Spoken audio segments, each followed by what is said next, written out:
What is up, though, Lions fans? It is your boy, Motor City Don P. And when you see me, you know one thing is that the Motor City Cats are back at it. We came to give you stats, not static. Whatever you do, keep your Lions news pragmatic. We're going to wait for some people to get into the chat before I unleash the beast. What up, though, Andre Collins? That's right, Benedict Johnson. Mark Garcia says, what up, though? We're gonna get some people in the chat because I have something to show you. I don't know if you guys have seen it. It is absolutely disgusting. It is one of the most disgusting things, or the more disgusting things that I have seen in very recent memory. Tactical Sport, what up, though?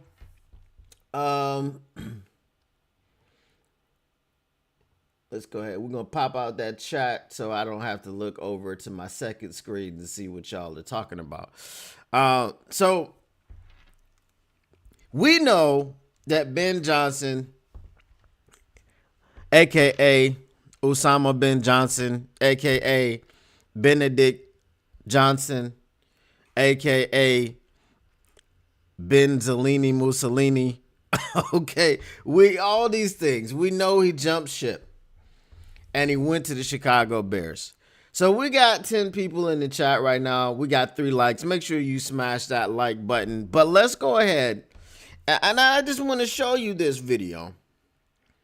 This is Ben Johnson walking into the Bears facility as the new head coach of the Chicago Bears. And he's getting a standing ovation and all those things. Let's go ahead. I don't know. Can you guys hear the video? I hope you can hear it, because I can't hear it. Hold on. Give me a second. Give me a second here. I don't know why we can't hear it.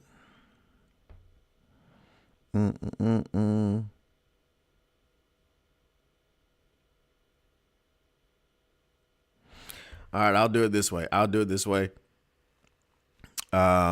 Since for whatever reason the volume is not coming through, we will do this.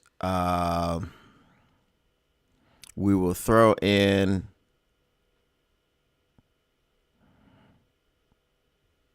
this here. All right, give me 1 second. Like I said, I don't know why that didn't come up, but we'll just throw this in. We'll put a screen capture.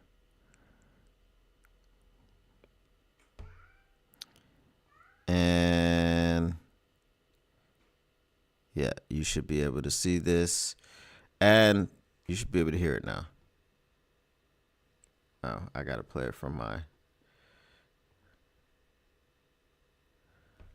Couldn't open... What? Okay, well... I don't know what's going on. I had this all queued up. For whatever reason, it ain't working. Now it's telling me that it couldn't open it. So let me see one more time. All right, I'm going to get this right. Hold on. Bear with me now. Like I said, I did test it out before. There we go.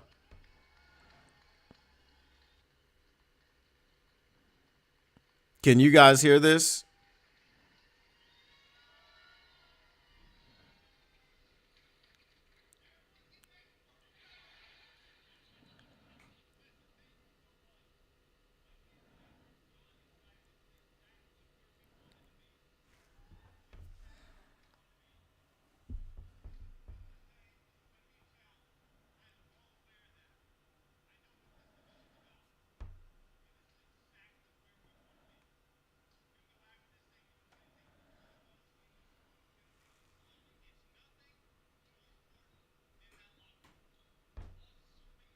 Can't hear it?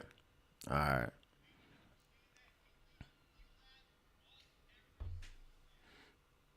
Well, I don't know what the hell. Hold on.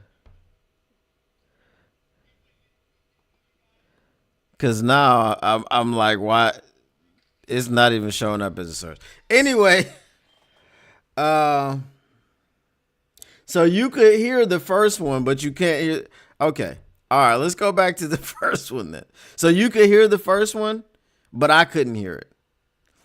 All right. So let's just go ahead and back. We'll do this one. If y'all can hear this one, I just couldn't hear this one. But if y'all got it, okay, I see it. Everyone, get back to work. Isn't this disgusting? Thank you so much. My family and I, we are beyond excited. This is exactly where we wanted to be. I mean, this is exactly where we wanted to be. Where we want you. This is going to be a challenge. I am well aware of that. I know what this division's about. And this is exactly where we want to be. We're going to go after this thing, and it's going to take all of us in this room. It's going to take this locker room. Where's the aura? More important Ben than Johnson. that locker room. Does this guy look like a head coach to you? All right. I mean, does he look like a head coach from us to you? Every single day. I would say no. And if we do that, the wins are going to come. Said he's trying to beat Dan Campbell. All right. Can't wait to get to know you guys. And thank you so much for Listen, the guys, we're gonna do it. We're gonna put it all together, and it's gonna take all of us. It's gonna take all of us. One man, one fist, one pride. Let's go, guys. Ben Johnson, you sicken me. Ben Johnson, you sicken me. I don't listen. Now, the title of this episode is, as you saw on the thumbnail, The Saboteur. Did Ben Johnson sabotage the Detroit Lions with his play calling? He did not. He did not sabotage the Detroit Lions with his play calling. And the reason that I believe that he didn't sabotage the Detroit Lions with his play calling, because I don't think anywhere in his play sheet did he have 5 turnovers. I don't think he had 5 turnovers on the bingo card. But what I will say is that he sabotaged the Detroit Lions with his desire, his incessant desire to leave as soon as possible. As I said yesterday, they were in the post-game locker room. Everybody was messed up. There was a picture of David Montgomery when he was doing the thing, looking up at Jared Goff at his locker after a game. And then he put Ben Johnson in that place, talking about him going to the Bears, and he was looking up at him like, okay. So no one is happy about this. And I feel like Ben Johnson was like, hey, y'all got my plane ready? Yeah, you got them. You got them Twinkies that I like? Okay.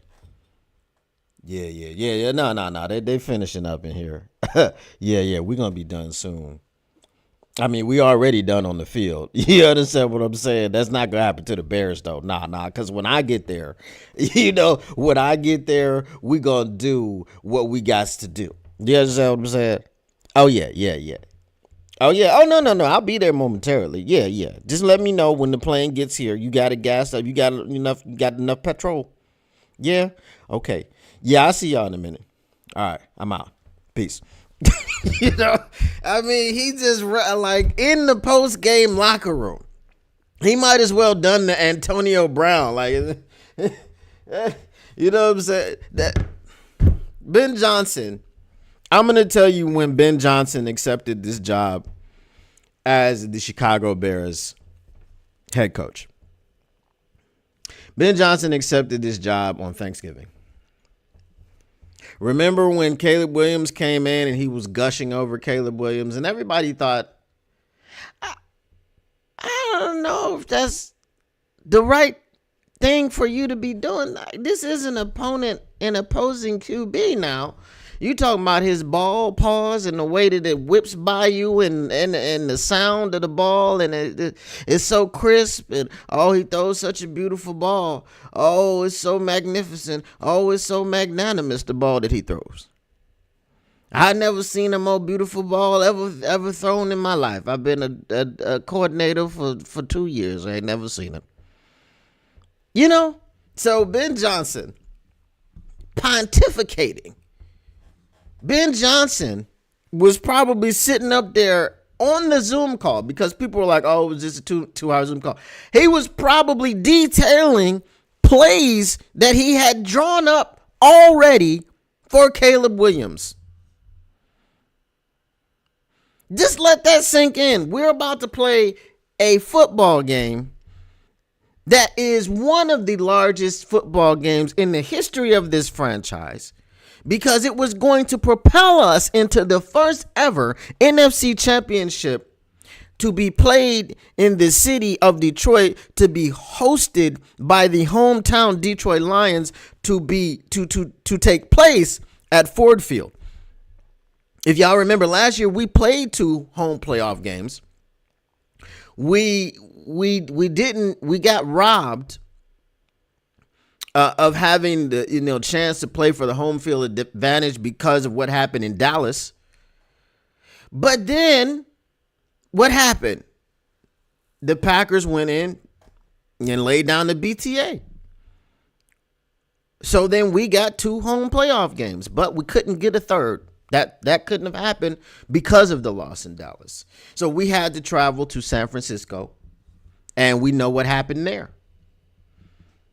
So now you've got the biggest playoff game, maybe not in the history, because we've been to the NFC Championship game a few times, right? Not in the history, but the biggest one in recent history, as in this year, because last year we were in the NFC Championship game.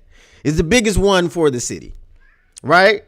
So then you're over there diagramming plays and how you're going to use Caleb Williams.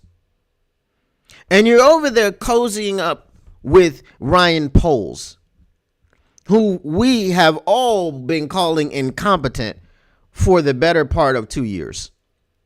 Or maybe this is his second year there? I think 2-3 years, right? You're cozying up with this guy. You're doing all these things, and it's your right. But as I said yesterday, all these teams, all these divisions, really, Ben Johnson? Really? The Bears? Now, I have seen a few people today. There have been a few shows, a few networks going on about differing opinions. And there's been a few fans talking about what they've been talking about, going through it. And I'm going to get to all of that. But I'm going to get to you guys in the chat. I'm going to welcome you in. I'm going to see what you guys are saying. And then we're going to continue on with this, because I want to talk about the differing opinions about what Ben Johnson did, from a fan standpoint and things of this nature. So let's go ahead and get to the chat. Also, I do have a super chat goal, 20 super chats. I don't care if it's a bunch of $1 super chats, whatever. If you guys want to do a live mock draft on air, and I've never done a mock draft before. Okay. I've never done a mock draft before. So I just have the goal for 20 super chats. It could be $1. We could be, cause I'm not going to say, oh, you got to give $5. No, whatever you want to give, if you want to give anything. Okay. But that's the goal. So 20 super chats we're trying to get to so that we can do the live mock draft. If we get it done today, then it'll be tomorrow. So let's see what we can do with that. All right. So I know we're gonna catch a lot. So I missed a lot. So we got going through. All right, now we got to see. He said he trying to be Dan Campbell. Hopefully they go 0-17. The man repeated it so we could hear it clearly. Exactly where he wanted to be. There wasn't a coach that I hated. There is one now. It's his tactical sport. He's a turd, says JRod313. Mega Hustle 313 said, I heard Dennis Allen has an interest in Detroit. That's interesting. This Dennis Allen has interest in Detroit. Do y'all want Dennis Allen to be the defensive? Wouldn't that be? But I mean, I don't know. Dennis Allen, the Saints defense was good. They had a lot of good players on their defense, and so do we. But just because Dennis Allen has been wooed and courted by Ben Johnson, I would have no problem with Dennis Allen going, you know what? I'm going to go to Detroit. Because my man Dan, I rocks with Dan. You, Ben Johnson, I don't know you. I don't know you, bruh. Right? So I wouldn't mind that at all. I heard they're trying to get Hank to be their O-line coach. I've heard that, but I've also heard something else, and I'll get into the other thing that I've heard in a bit. Like the old song says, your body's here with me, but your mind is on the other side of town. You jerking me around. Yeah, okay, I'm not going to sing it, but you know what I'm saying? I got you. Salid 313, where are you going? Word on the street is he was interviewing assistants last week. Are you looking for a don't go? Ben Johnson had to let him know at Hallis Hall that all that talk about a Commander's deal last year was straight up narrative. Don't hate the coach, hate the process. Hello and God bless all. What up, though? Just a fan. Raider fans said they're glad Ben went to Chicago. Mr. Morale 313, I'd take Eberflus. Think about it. He always gave Ben Johnson problems. I mean, Eberflus was a good DC, right? Wasn't a good head coach. Definitely, I mean, if we're gonna replace from outside, I would definitely be looking for whatchamacallit, Robert Salah. That would be my unfortunately, apparently San Francisco says money is no option. I mean, money is no obstacle, I should say. Ben Johnson has been working for this job since last season. Convinced me I'm wrong. When Washington wanted him last year, he said he wanted Caleb Williams. They said no. That ended Washington's job. Well, but there you go. I said Thanksgiving. Just a fan said no. It wasn't Thanksgiving. It was last year. Bears being hyped for Ben Johnson kind of reminds me of Lions fans being hyped about Matt Patricia. Hype just to be ish. That's a good one. Raiders fans can't say ish. That what noise did they make this season? Raiders fans really can't say anything. Appreciate you, Mark Garcia. Comes in with the US $4.99. And make sure y'all, if y'all want something red on there, just put your messages in. If you're a Commanders fan, I will not read anything unless it is attached to a $10 or more super chat. So if you're a Commanders fan or anything else, you got to, you got to up the ante for me to say anything. All right. So let's get back into the parts that we been talking about. What I've been hearing is two things. Corey Woods had a tweet out there. And his tweet basically said that when this city turns on you, they turn on you. Jeez Louise. I've heard other people out there saying that it doesn't matter that Ben Johnson went to Chicago. He got the bag. which is fine. I'm not going to hate on a man getting his money. I've also heard that the Detroit fans are classless because we have apparently turned on Ben Johnson so quickly. So I'm just going to take a moment to push back on a few of these things. Thank you, Ben Johnson, for all the things that you did while you were here. You helped Jared Goff develop into a competent quarterback who was thrown out, who was, he was thrown out with the trash. You've helped him to become a quarterback who knows what he's comfortable with, can help in the process. As Dan Campbell said, Jared Goff is our quarterback and he's going to be part of the process. We've got internal candidates that we're looking at, and Jared Goff obviously is going to have his say. You've turned him into that kind of quarterback. You helped do that. You helped put in the work and the time with Jared Goff. Now, to the extent of time that you put in with JMO or whatever, I don't know. So you have helped this team go from where it was to where it is right now. That is not lost on me. The contributions of Ben Johnson are not lost on me. And I hope Celine didn't leave because he thought that I was just going to be bashing Ben Johnson or whatever and didn't agree with my take. I don't know. Hey, Lori King, what up, though? So I understand Ben Johnson helped us win 2 playoff games last season. We hadn't won one in 30 years prior to that. Ben Johnson helped us win back-to-back divisions.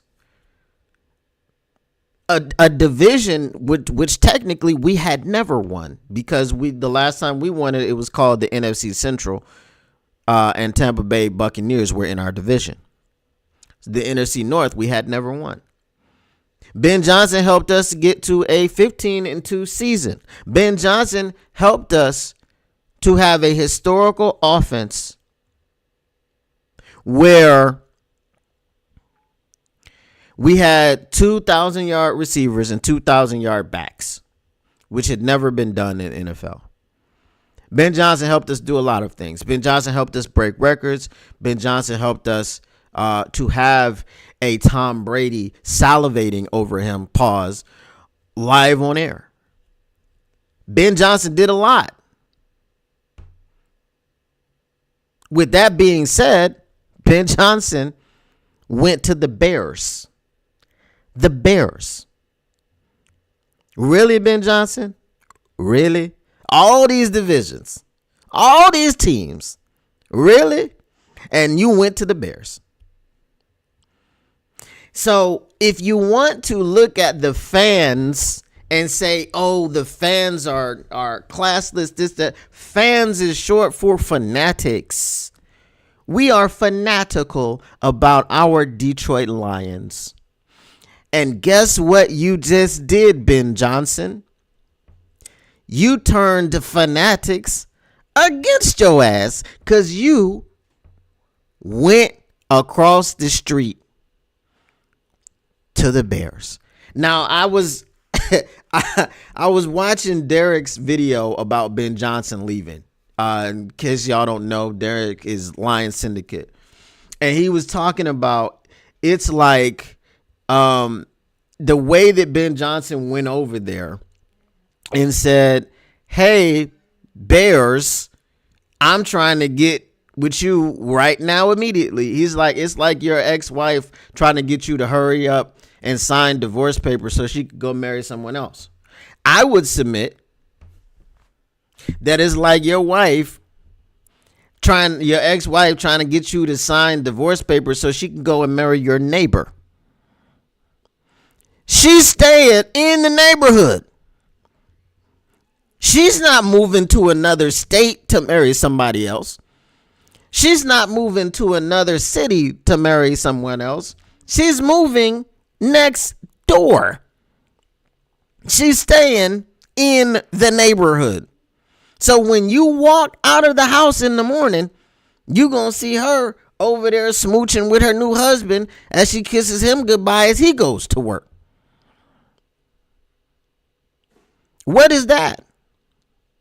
I've also heard a narrative that there is some fear attached to the fans being upset that he went over to the Bears. There's no fear. We don't fear Ben Johnson. We don't fear the Chicago Bears.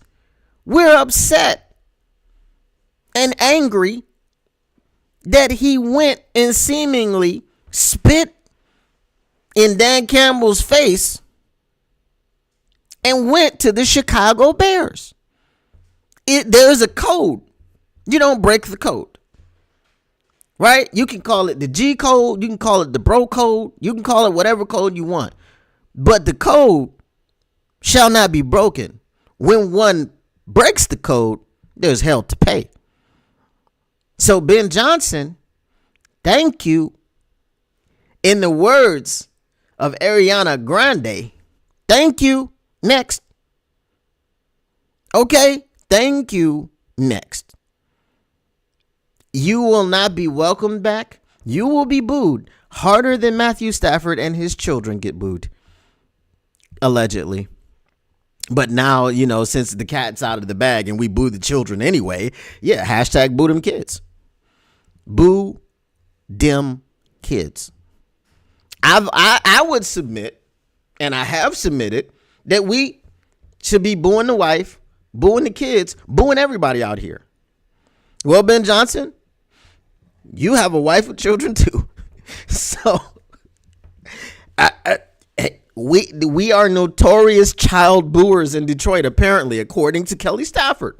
So Ben Johnson, don't you bring your wife and kids back to Detroit every time you come here in the 2 to 3 years that your job will be your job. Because while he did get 6 years guaranteed, I don't think they're going to give him the 6 years. Because what I think is going to happen is they're going to look at Detroit and be like, them boys was in the NFC Championship in 3, Ben Johnson. Why you need 6? I don't care if Dan Campbell got 6. Dan Campbell in the NFC Championship. Dan Campbell should have been back in the NFC Championship. But, the 5 turnovers, it is what it is. Why aren't we doing anything? Andre Collins with the big $20 super chat. I will stop what I'm saying and read your chat immediately, sir. He says, it's not so much about him leaving. It's about him not being dialed in when it came to us. No way he could have prepared for the 30th ranked run defense with your running back averaging 10.7 yards in the first half. Yes. So there's a part of me that agrees with that, but the other part of me that doesn't agree is that they didn't plan to turn the ball over as much as they did. 1 second, people.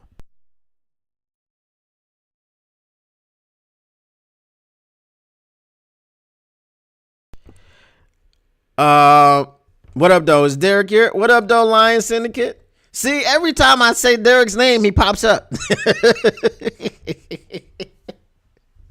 I don't know if you heard it, Derek, but I said that your analogy of Ben Johnson leaving in the way that he left was like when you said it was like your ex-wife wanting you to sign divorce papers so she could marry someone else. And I was like, it's like her wanting you to sign divorce papers so she can marry your next door neighbor. She's staying in the neighborhood. She's not leaving. So as I was saying, it's because he went to the Bears. There is no fear of Ben Johnson. We're not afraid of the Bears. We're upset. And also, it is the timing. Optics is everything. Okay? Optics is everything. It is the timing. As I said, he was up here with it. He like, hey, y'all, I know we in the post-game locker room, and I know y'all hurt, but I got a phone call. I got to step out in the hallway. 1 second. I'll be right back, y'all. Hello, Kevin. Oh, this Ryan. Oh, okay. Yeah, gas up the plane. Yeah. No, I just got to finish up here a little bit. 10 minutes. I'm good. Yeah. I'll be out with my bags, everything. Everything's packed and ready to go. Yeah, the house is all cleared, everything. We packed everything away. Everything's in storage. Kids are enrolled in school out in Chicago. Yeah. All right. I'll see you in 10 minutes. All right, bye. That's what he was doing. All right, let me get to this chat. It is going crazy. Let's see what we got. I heard that the Raiders were offering him $92 million. There you go. But he wanted Caleb Williams. This is what I'm saying, bro. He wanted this situation. This is exactly where we wanted to be, guys.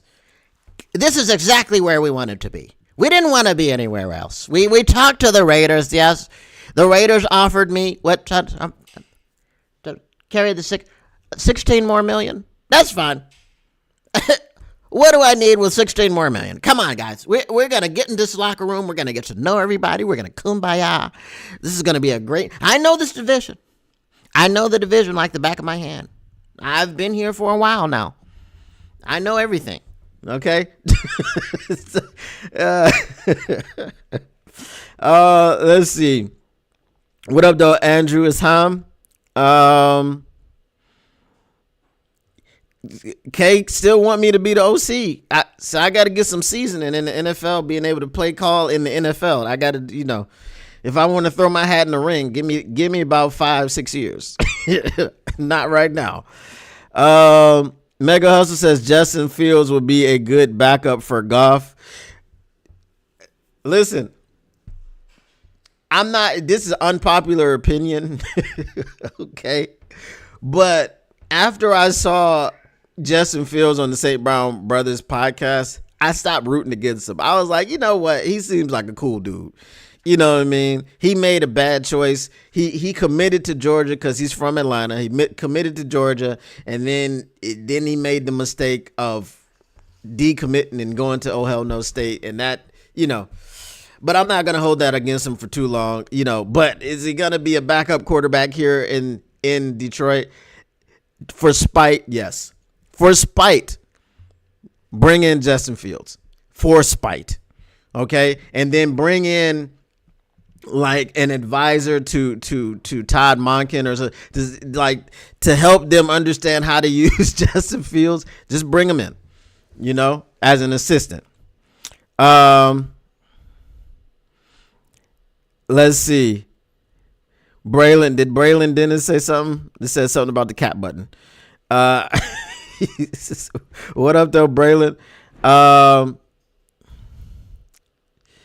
Braylon's cat button is off. Let's see. What about okay. K is trolling.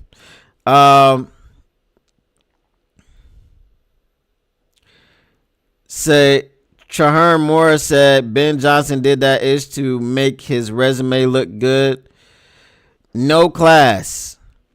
Who? Me or Ben Johnson? I'm with you. It makes me wonder what happened with the offensive calls where Gibbs was scoring. Again, I just think, as Dan Campbell said, it was a symptom of turning the ball over. Like, once they started turning the ball over repeatedly, you have to kind of get away from your game plan. Let's say Ben Johnson, David Lyon says, we still got the most important pieces. GM, head coach, remember who made these guys. And we got the guys. We still got Amon-Ra. We still got J-Mo. We still got Gibbs. We still got Montgomery. We still got LaPorta. We still got Goff. We still got, most of our offensive line. We have to see what's going to happen with Kevin Zeitler and, people of that nature. But we'll see. Ben Johnson definitely had a better deal with the Raiders. Tom Brady is still salivating over Goff. Keep an eye on that. Goff's not going to the Raiders. Goff ain't going to the Raiders. All right, Tactical Sports says, I wouldn't even be as mad if we would have waited a week or so. Him accepting the job days after the loss lets me know it was accepted before the game. Boo Ben Johnson and them kids. Like I said, Thanksgiving is when he accepted the job. He was looking over at Matt Eberflus like, yeah, you not about to have this job after this game. And old Ben Johnson is ready. I'm ready to go. Has everyone seen Ben Johnson hype short on YouTube? It was not great. No, I haven't seen it. It was made by the Bears or their fans. Just Fan says, I don't like that he lied about being back for unfinished business when it was all about him coaching Caleb Williams. Go look at the tape. Who could choose QB? Wash said GM and BJ wanted to choose. Yeah, I mean, Caleb Williams in Washington probably would have, if Jaden Daniels hadn't been so good. Fun fact, Caleb Williams is not from California. He's from Washington, D.C.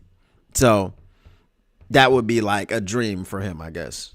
3-1 with it. Third and one with an empty backfield is crazy.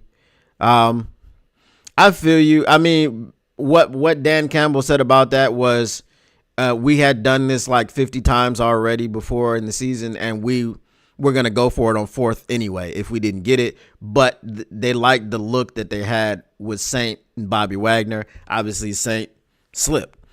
So that was what that was. Let's see. This is chess, not checkers. I skipped some things. B Minor says we plan. Oh, yeah, B Minor. If you're still in here, you're a Bears fan. I am not reading anything you say unless you super chat it. That's just how it's going to go.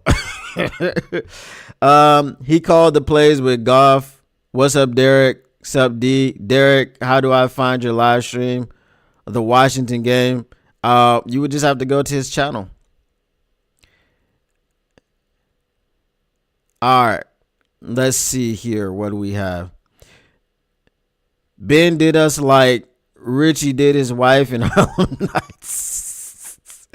That loss Saturday was the equivalent to Isaiah throwing the ball away in Boston. We won back-to-back titles after that game. I've heard some things like that, is possible. Smash the like button, subscribe, share. I will be opening up some memberships. If anybody is interested, they'll probably be $1. Divorce your wife and get married the day after. Right. Agree, Ben new in November. To be fair, Vegas is a terrible city to raise a family. Yeah, it is. Unless you're trying to raise degenerate gamblers. And he's got daughters, so I'm sure he's not trying to raise no strippers. But not, they're paying their way through college. I understand. To go to our closest rival is betrayal of the worst kind. Facts. Dan Campbell is covering for his coaches and players as he always does. He always takes all the blame. Also, what I have heard is that someone with sources believes that Dan Campbell is not happy with Ben Johnson, and the stipulation for him taking the Bears job is that he would not be allowed to poach any of the coaches from the Detroit Lions. So let's see if those sources are correct. We'll keep our eyes on the Ben Johnson situation. There we go. Tactical Sport with the $4.99 says this woman just pulled up into the parking lot with a Bears tracksuit on in Texas. I'm thinking about getting out and booing her and her kids. Do it, Tactical Sport. Make sure you got a Lions hat on you or something.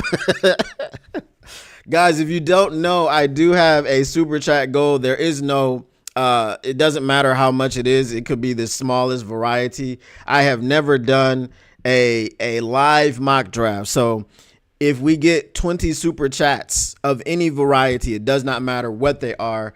I will do a live mock draft. Now, here's a caveat. It doesn't have to be today, right? Whenever you put a goal in, you have to put a timer on it. It doesn't have to be today. So let's say like we got 3 today. If we get, obviously we'll get 20 before the draft, right? So whenever we hit 20 super chats, then I will do the live, the live 7-round mock draft on air. I don't know if it'll be 7 rounds, because that takes a while. But if y'all want it to be 7 rounds, we'll do it. Try to expedite it. So again, no pressure. It doesn't have to be today, but that's what the goal is. 20 super chats. I don't know, by the end of the week, I guess. And then we'll do it starting next week or whenever we get it.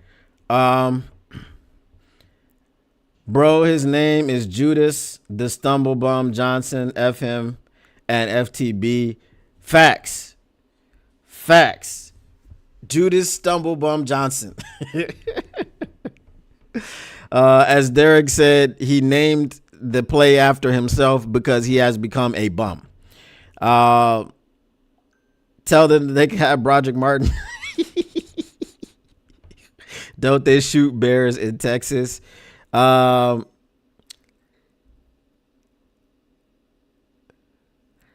many? So the question from Lazy Link, he says, how many coaches leaving Detroit for a DC OC job is too much for Brad and Dan to overcome?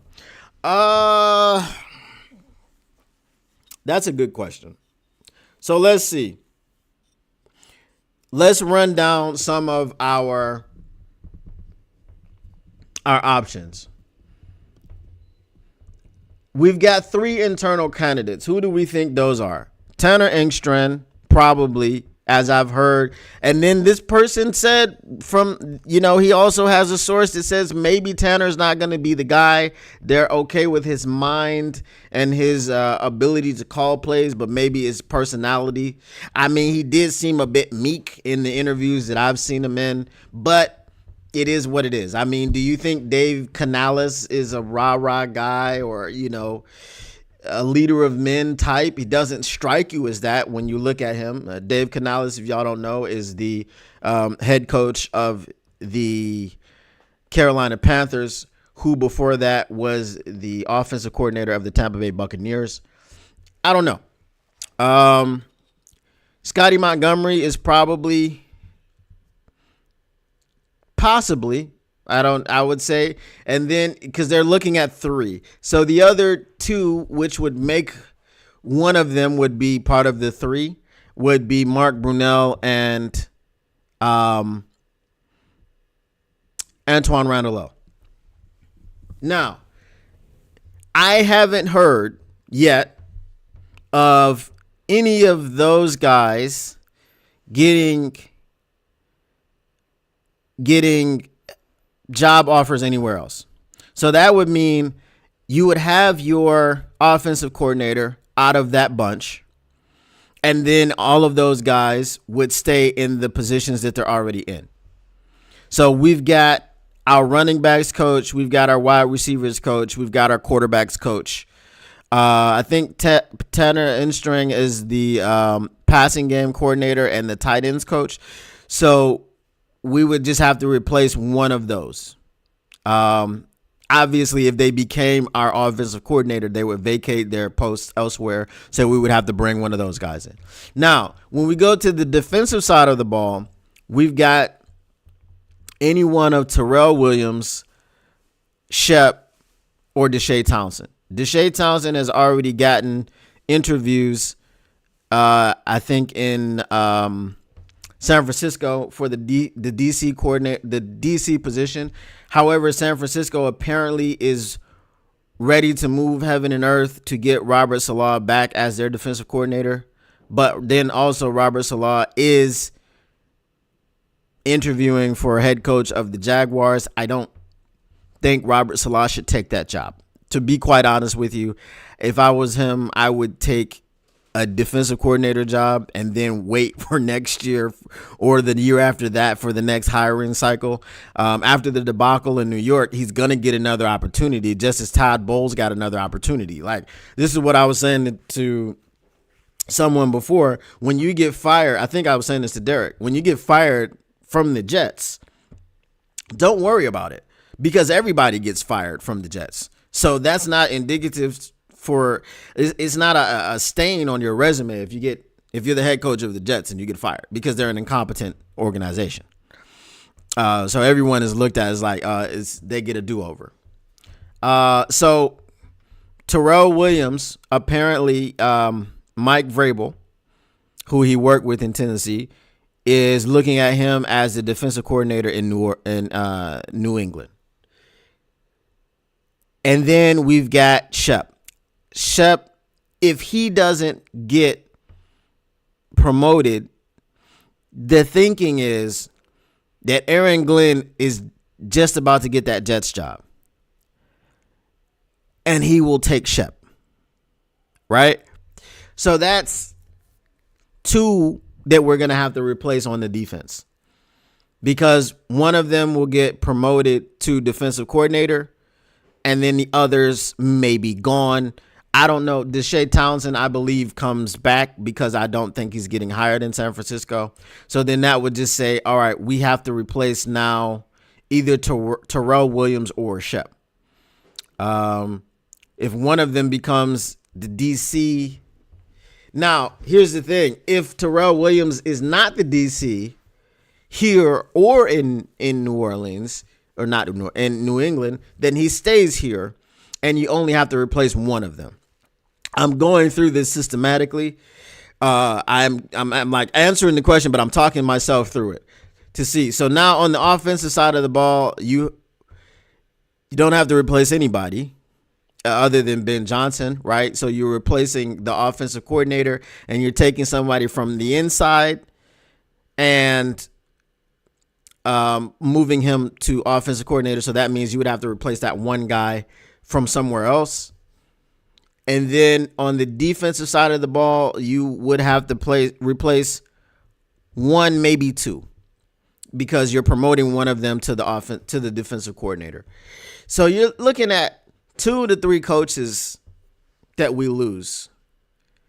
I don't think it's like people are talking about basically like this is just going to be a run on our coaches. Hank Fraley he's got a second interview with Seattle. As the offensive coordinator. So maybe we have to replace 2 people. But Hank Fraley would be a significant loss. And I think Terrell Williams would be a significant loss. So to answer your question, I think it's not about the amount of coaches that we lose. I think it's who we lose. If we were to lose Deshae Townsend, I'd be okay with losing Deshae over Terrell and Shep. If we were to lose Terrell, that would be a significant loss, because while he didn't have all the pieces to work with, when he had the pieces on the defensive line, a very short, small sample size, we were dominant. So again, I think it really largely depends on the actual coaches that we lose, if that makes sense. All right, let's see what you guys think about this. I heard Scotty might get it, so that's possible. Scotty, OC, Terrell Williams, DC, if we can sign him before New England. I mean, we can. He's in our building. You know what I mean? It's like, Terrell, you want to leave? Here, stay. Defensive coordinator. Okay, good? All right. We'll work on the contract later.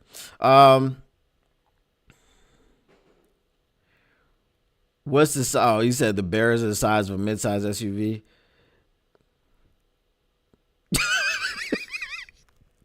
Kay, what are you talking about? Any interest in Flores from the Vikings? Yes. bring Brian Flores. Because I think if you bring Brian Flores, but I don't know why he would make a lateral move like that. But I mean, if he was willing to do it, you bring in Brian Flores and the Vikings are cooked, right? Because Brian Flores and their defense is really the only thing that makes them dangerous. JJ makes you dangerous, but if you don't have a defense that can do anything, then you're not dangerous at all. Let's see. If the Jets are incompetent, then why would my man AG want to go there? Because he wants to be a head coach. I mean, we know the Jets are incompetent. Like their owner literally nixes trades because someone's Madden rating isn't high enough. Come on. That's the most incompetent thing I've ever heard. Okay.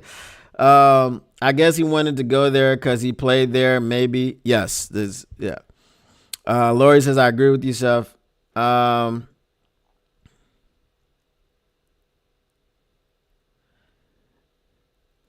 Y'all talking about them Bears in Texas.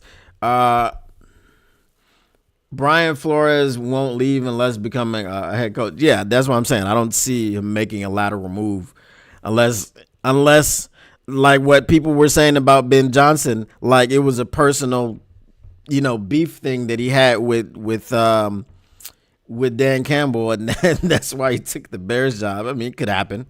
There could be some beef between him and KOC, and he could just go to the Lions. David Lyons says, I was going to ignore K. Yeah, man. This ain't Tinder now. You know what I'm saying? Dan Campbell versus Ben Johnson is going to be a very real thing for years to come. The hope is just that Ben Johnson isn't the leader of men that others are.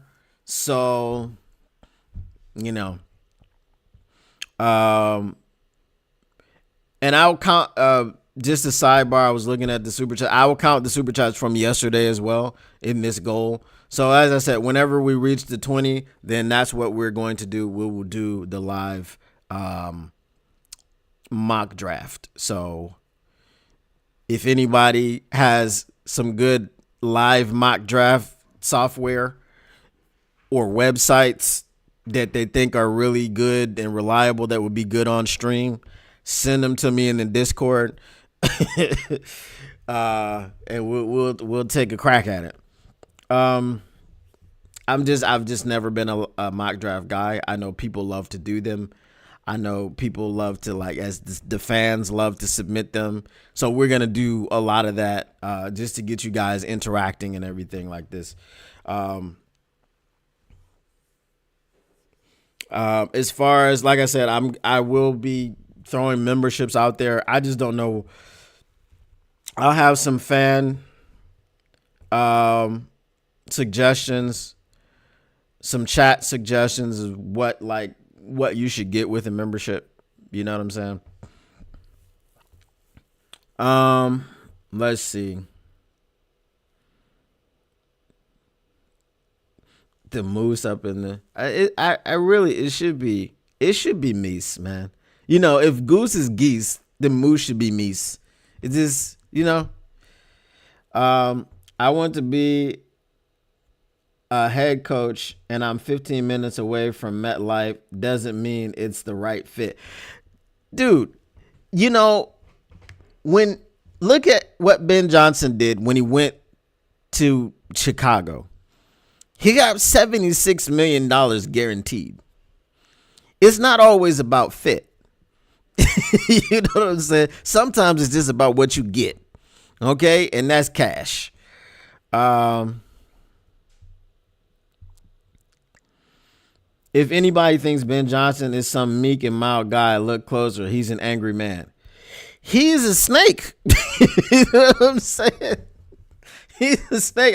I've seen. Listen, we know he's angry, okay, but you being angry doesn't make you a leader of men, right?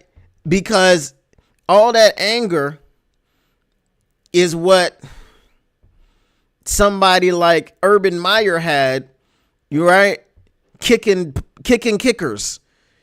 I'm the head coach. I'll do whatever the hell I want to do. Like, that's okay. That's not being a leader of men. That's being an asshole. You know what I'm saying? So if you're angry, that's fine. But can you lead the men instead of just throwing temper tantrums?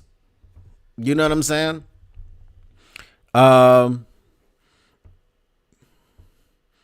Moose's. I thought it was Moose. The Bears can pick Genty all they want. We saw what Genty did in. Yeah, I mean, he's not Jahmyr Gibbs. He's not Jahmyr Gibbs. So yeah, they can pick him. Good luck. I think he truly has the psychotic blank stare, a serial killer type look. Do you want a serial killer as a head coach? I don't. You know what I'm saying?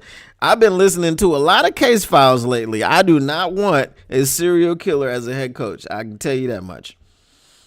You want a kangaroo for your membership? Well, I want a kangaroo too. If you want a kangaroo, you're going to have to get on a plane, my friend, and come over here and pet one at the petting zoo. Yes, Ben Johnson is getting $13 million. He's a Slytherin Mr. Potter. What I find weird is that supposedly someone catfishes Caleb about Ben going to Chicago, and then he ends up in Chicago. What are the chances of that? Yeah, I think that was Ben Johnson's children, or because they said it was just some kids. I think it was Ben Johnson's kids going, yeah, Dad's coming. Don't worry. You know what I mean? So, like I said, Ben Johnson accepted that job on Thanksgiving. They got Matt Nagy. They got Matt Eberflus fired, and he was like, "Yep, I'm just gonna slide right on in here." You know, after he's gone. J-Rod, you're not getting booted, so I don't know what. If you are, it's a YouTube thing, because you know I ain't booting nobody. I don't try to control the chat like a megalomaniac. You know what I'm saying? I try to make it a very interactive part of the show. You know? Well, in 3 years, the Bears will be looking for another QB. In a few years after that, they will be looking for a new coach. It's the Bear way. Bears going down. I don't disagree. A green mama to give to Ben Johnson. Congrats on your new job. A snake to a snake. That's cold. That's cold. I like that one.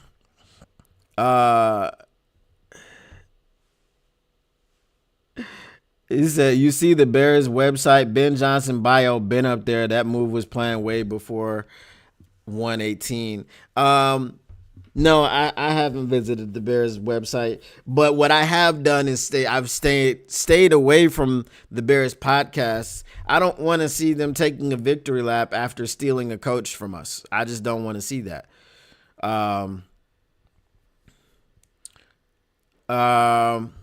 Plural of moose is moose. I'm saying it should be meese, not moose. It should be meese. Real talk, the one I hate to see move is Hank. Our O-line is our identity. Listen, if Hank leaves, Frank is leaving, because Frank said that I've never played a game without Hank, and I don't intend to. So if Hank leaves, he not only takes, the identity of our offensive line, he takes our freaking center. So that ain't good. I don't want to see that happen. Yes, megalomaniac. Ben Johnson engaged in a total conflict of interest and threw Lions under the bus. Sabotage. Shame on the NFL. Hashtag. Hey, definitely a conflict of interest. Chef is just a regular maniac. Well, if I'm going to be a maniac, damn, I want to be a mega one then. Best scout for Detroit is a podcaster. Facts. Glasgow will coach. Well, he's got to retire first. Deliberate sabotage. Now, as I've said, like, you know, I won't get into the fact, I won't get into the play calling that, again, on his bingo card and on his play sheet, he did not have 5 interceptions. The J-Mo call was dumb. 100% dumb. Okay? Getting cute in that instance was dumb. You know, but then the J-Mo call, the drive before that went 60 yards to the house, that was perfect timing. So, I mean, I don't know, man. My biggest issue, as Tactical Spork said earlier, was you walked out of the post-game locker room, didn't even say goodbye to your players, and just went to Chicago. You know, people are speculating that he told the players before the game, which is why Jared Goff was so off. Why would you do that? You know what I'm saying? Like, why, if you were leaving, obviously, you know, Dan Campbell knew that he was leaving. He expected him to leave. He expects AG to leave. It's not like they're just taking jobs and not saying anything to Dan. Okay? But why would you tell the players that? Like, that makes no sense. Why you would tell your players while they're getting ready for a very, very huge game that you are leaving. So you better win, because if you lose this is my last game. I mean, that's some bull crap. I don't even think, you know, Osama bin Johnson would have done that. I heard a rumor that Caleb and Ben Johnson already have their weekly Manny Petty sesh scheduled for next season. Bruh.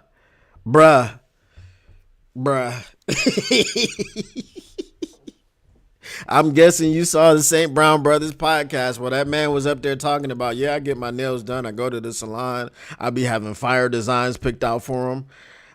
But bruh, like, checks notes. That's not manly, bro. You know what I mean? It's not. I've seen a couple of those victory lap vids from the Bears, and trust me, it's brutal. They are filled with glee about stealing the snake in the grass. Yeah, like Adam Rank is out here tweeting, oh, I hope Ben Johnson is ready to face the NFC North, where he's, check notes, 15-3. No, Ben Johnson's not 15-3. Dan Campbell is. Dan Campbell is the head coach. Ben Johnson's not. Ben Johnson has nothing to do with the defense and the special teams. He was the offensive coordinator. Now he's got the whole enchilada. He's got the whole shebang. And he has to be a leader of men, and he has to be responsible for the entire organization. Let's see if he can do it. And obviously in Detroit, we don't wish you well. Sorry, bro. You shouldn't have gone to the Bears. If you'd have gone to the Raiders, I'd have been like, man, I hope Ben Johnson goes over there and kills it until we see him in the Super Bowl. That's all I would have said. But now you've gone to the Bears. Thank you for your service. Next. Karma is going to catch up with Ben Johnson. Tia Martin has been scorned. The scout comment was a joke. The guy that always calls it correctly. It was a business decision, but the timing is major sus. Yeah, the timing is it's bad. Sabotage, but he sits in his own home and at his own desk. That is right. I do this. Listen, the NFL is a business, show business, but business nevertheless. And that's fine. And I understand what fan means. It's short for fanatic. And we get fanatical about our team. And that's what I'm saying. We're fanatical about it. So when you go to the Bears, you know what I'm saying? That's it. Arf says, why say it before the game unless dumb. He knew already, LOL joke. That's what I'm saying. Why? If we know he knew already. We know, like I said, he accepted this job in his own mind on Thanksgiving. He probably had a conversation with Ryan Poles. He probably locked eyes with him in the press box, like, don't leave yet. I need to holler at you. And Ryan Poles was like, okay, I got you. I said, I'm picking up what you putting down. We locked eyes, pause.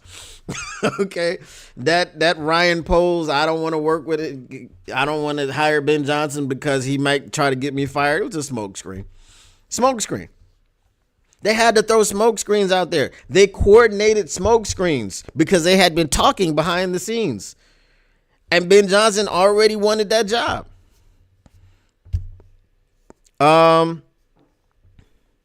Glenn didn't take the Jets job. He refused the Jets job.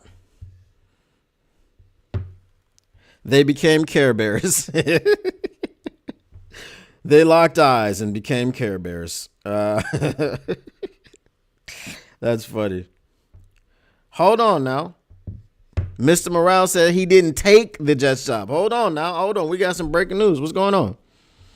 I'm disgusted with the NFL. Completely unethical. Too bad Lions fandom can't sue. We have no standing in a civil suit. Well, I mean, a class action suit, I guess. I think AG stays to whoop that ass. Will AG stay loyal to the team and finish the job? Stay with the team. We got to see what Mr. Morale has to say. Red herring, yes. Just like in Scooby-Doo. I meant he knew it was season over. Otherwise, he would wait till after the game. Oh, unless he knew that the season was over. Well, I mean, maybe. I mean, coaches have their finger on the pulse of the team. I just read an article saying New York has officially agreed to terms with former Detroit Lions defensive coordinator Aaron Glenn to be the team's new head coach. All right, let's see. Let me go to my sources. Hold on. Where I get all of my information from, and it's not Sports Spider. I'll tell you that much. If you know, you know. Use the hashtag.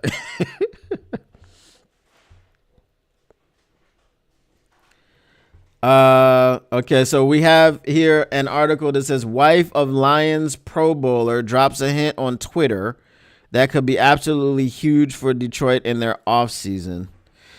So if y'all, I'll get to that. All right. David Montgomery reacts to Ben Johnson. Oh, yes. David Montgomery reacts to Ben Johnson joining his former team. This is what I was talking about earlier.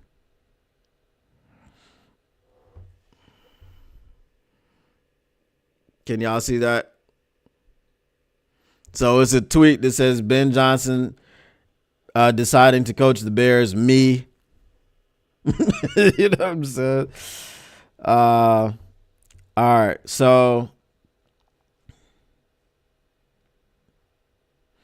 also we signed Ronnie Bell to a futures deal, which, okay, cool.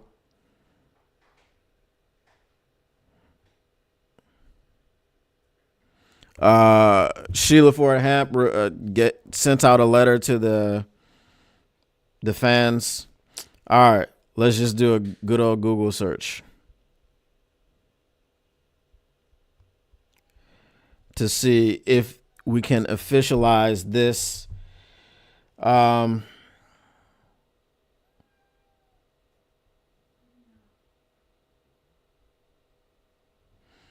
Okay, so here's the thing. This was from 35 minutes ago from CBS Sports. It says Jets coach GM search update. Aaron Glenn, Lance Newmark leave Jets facility without deals. Okay, so they left the Jets facility without deals 35 minutes ago from CBS Sports.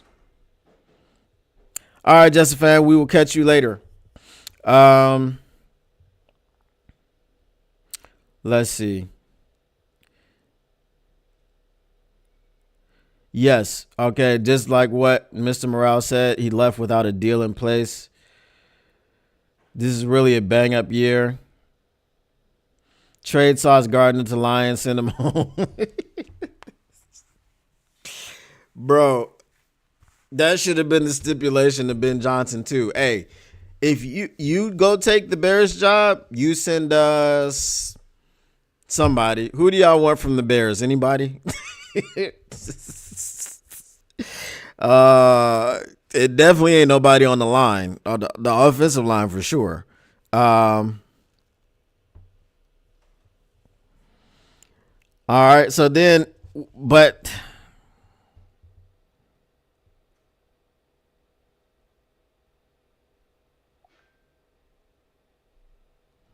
yeah, so that was some clickbait from ESPN.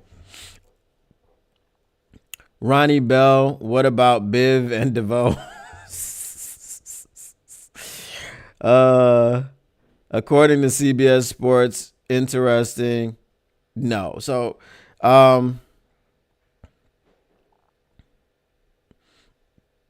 Jenkins, he can't stay healthy. He's always injured. I don't even know if he played against us at all. They do have a good D line.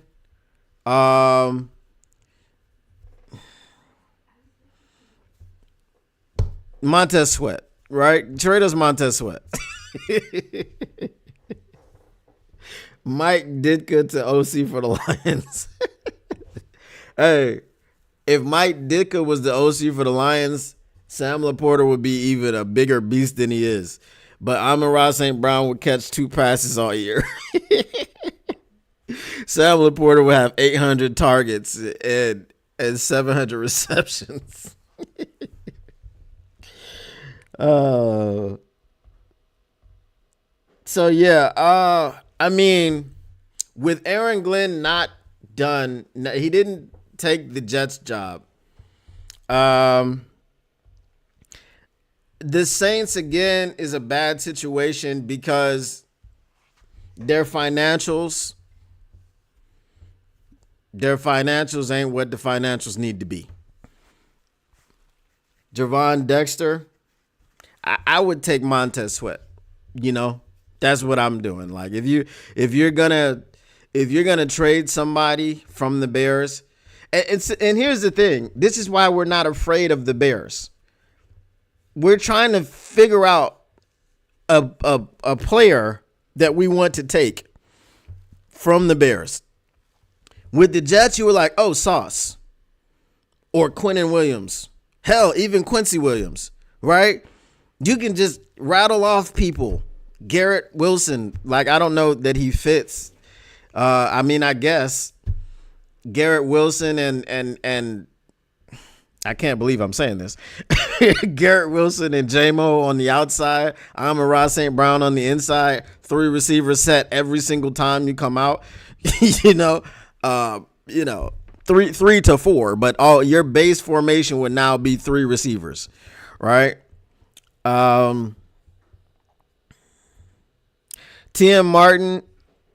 I mean, the thing is, Ben Johnson wanted Caleb Williams the entire time. Brady and the Raiders offered him $92 million. He took $76 million. So, and I understand the quarterback situation. Whatever you want to say about Caleb Williams, Ben Johnson has been called an offensive genius. Imagine the skill set that Caleb Williams possesses, the physical traits, the skill set, the ability to call plays that, to be able to teach a scramble drill.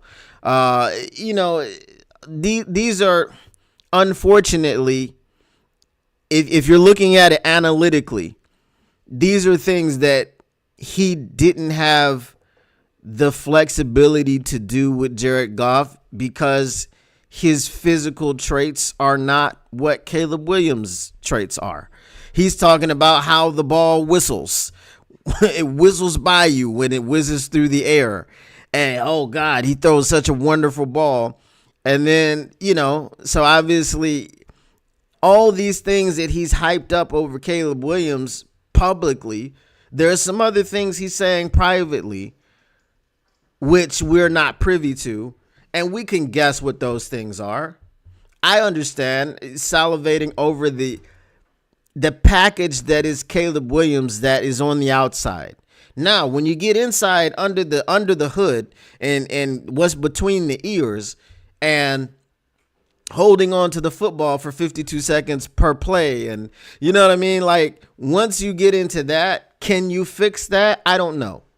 But is it attractive on the outside? Yeah, I can see why. Pause. Because, Caleb paints his nails. I'm just saying. Pause. Because I said attractive. J-Rod, Brady's not getting Goff. How is Brady getting Goff? Okay, give us Max Crosby. Then what do we do at quarterback? All right.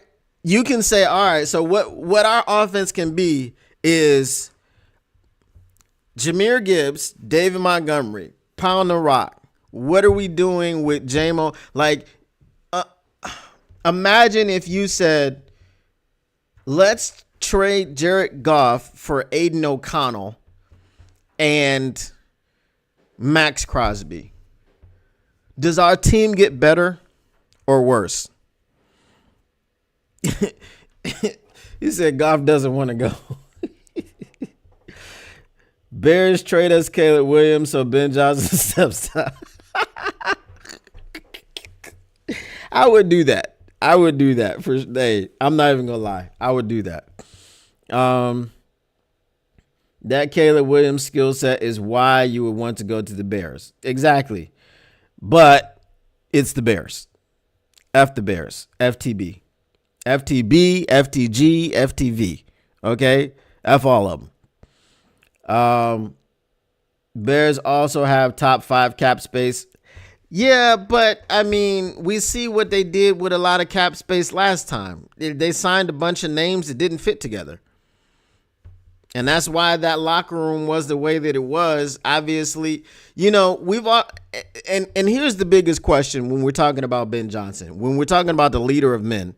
We've already seen the fracture in the locker room. We've already seen the mutiny in the locker room of the Chicago Bears.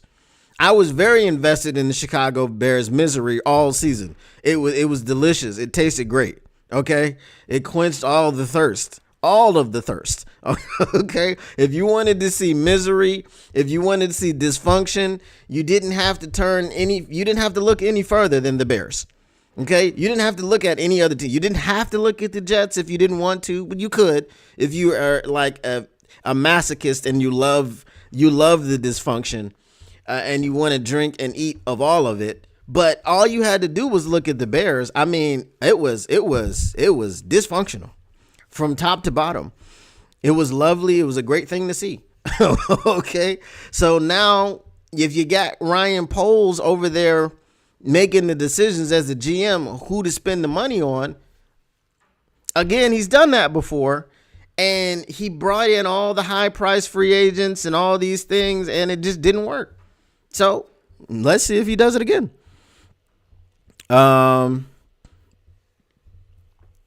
If Goff wants to go, let him go. It might be cool to have a mobile quarterback and a system to match. I'm not going to say anything. I mean, this is what I've been asking for since I was a little boy. But, Goff is good enough to get us to where we're trying to go. Chicago Nails. Is that the salon he goes to? We'll circle back, got to run, then return. Good stream tonight. Appreciate you, TM Martin. Have a good one. Hooker, see, listen. Here's a real question that I will ask you guys. Okay, anybody that wants to see Hooker. Goff actually got injured and he had to go out for a play. Teddy Bridgewater has been back on this team for 2 weeks. Okay, he was out of football. He was coaching high school football, won a national championship, came back after not being here the entire year, no regular season, nothing. Came back here. And when the quarterback went down, he was inserted and Hendon Hooker was inactive as the emergency quarterback. What does that tell you? What do they think about Hendon Hooker at this point? I'm just saying.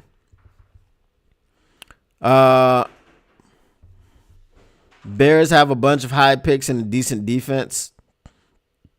I mean, it's a good situation, but now you have to see, can Ryan Poles really draft?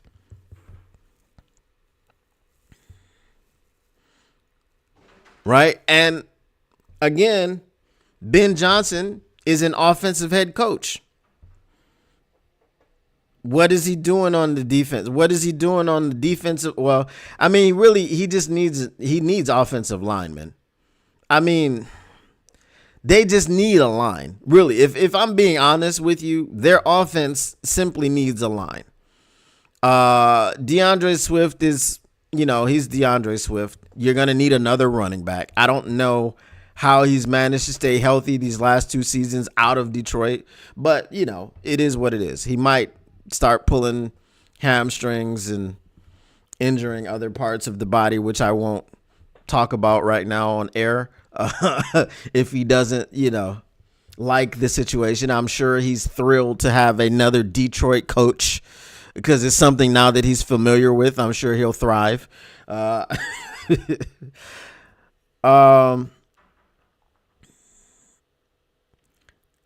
will be his 3rd season in the offense. I don't know, but when they make you inactive in your 2nd season in the offense for a guy that was out of football, I don't know. Hooker is ready now. Bridgewater training him, mobile, strong arm, a new OC to match. I don't know. And there's not going to be a competition because Dan Campbell's already said Jared Goff is our quarterback, and he will be he will have some say-so as to who we promote as the new offensive coordinator. So whoever Goff is most comfortable with in that building, and that's why it's a strong possibility that it would be Mark Brunell, because Mark Brunell is his quarterback coach. He's the coach that Jared Goff spends the most time with. Tactical Spork says Hooker ain't ready. And the Lions got a TD with Teddy Bridgewater taking snaps. Yes, for sure. Had nothing to do with Teddy Bridgewater. He just said Hut. He just said, it was a favor to Teddy to list him QB2 because they did not think Goff would get hurt. I don't do favors in the playoffs. If you're going to put the backup there who you are most comfortable with in the event that the quarterback goes down, because that can happen. Everybody is one hit away, or I should say one play away, because it doesn't have to be a hit. It could just be a non-contact injury. Everybody is one play away from not playing in the game anymore. Everybody is. Teddy should have stayed in for a few series. Goff was concussed. Maybe. If Bears don't fix the O-line, they won't do ish. That is correct. Harris RB was Swift. Well, or Genty. If you want. Swift playing on natural grass, not turf. Was that his problem? Because I remember him getting injured in away games as well. It wasn't just home games. Arf says out with a bruised foreskin, new BJ and Tao. Wow. Bears grab Craig Reynolds, who is a free agent. I don't think the Bears are getting Craig Reynolds. I think you bring Craig Reynolds back. I think Craig Reynolds wants to stay here.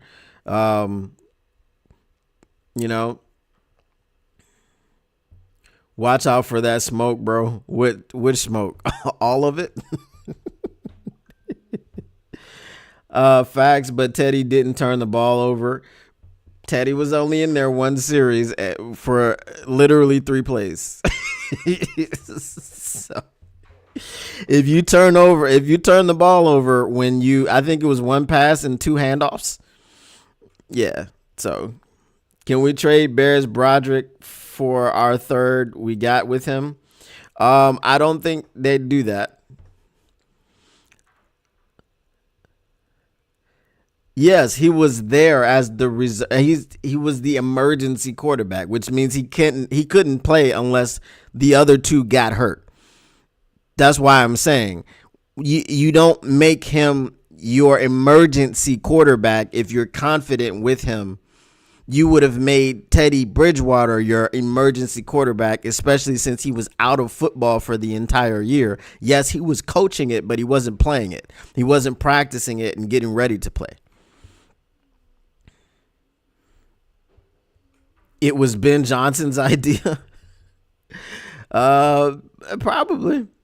I would say TB has more experience and the playoffs are not the place to be experimenting. Possibly. You could be right about that. That's possible.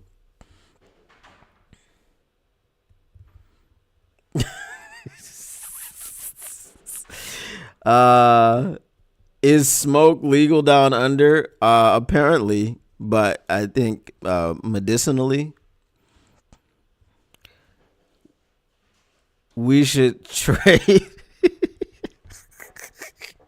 We should trade Broderick Barton for some already chewed bubble gum. So now it's not enough just to get a pack of bubble gum, but it's got to be already chewed.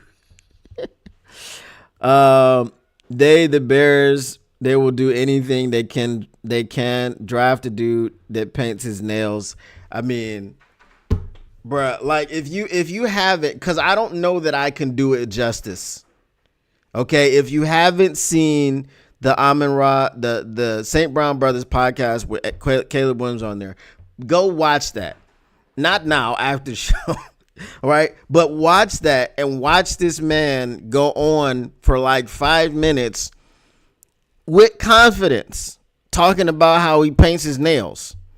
Just like if I was talking about, sure, I'm about to go to the gym, you know what I'm saying, lift some weights, probably hoop afterwards, come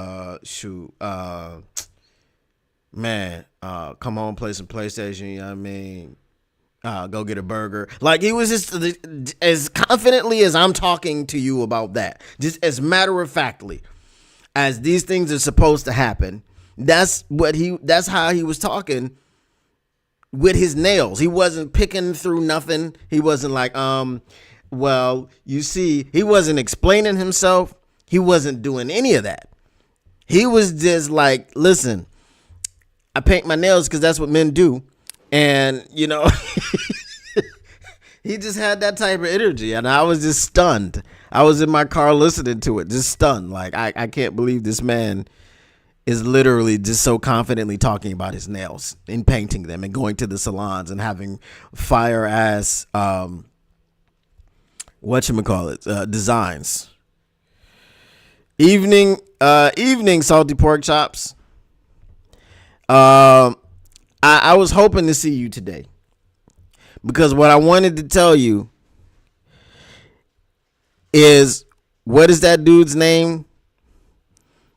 See, I can't even remember it. But Quidshon Judkins is not a real name. He's not a real human. That was AI. He started with the tip. Oh, boy.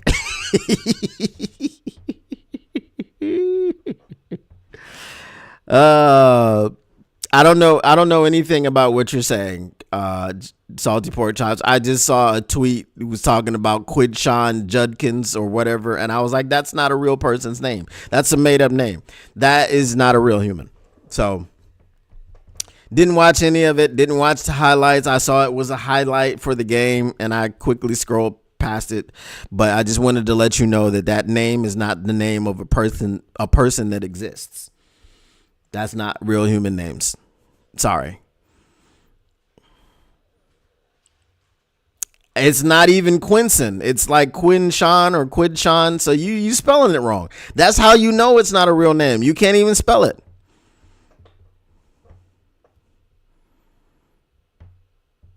You kept me up to date for like the first half, and then I ended the stream, and then there was no, like I was my Twitter was behind.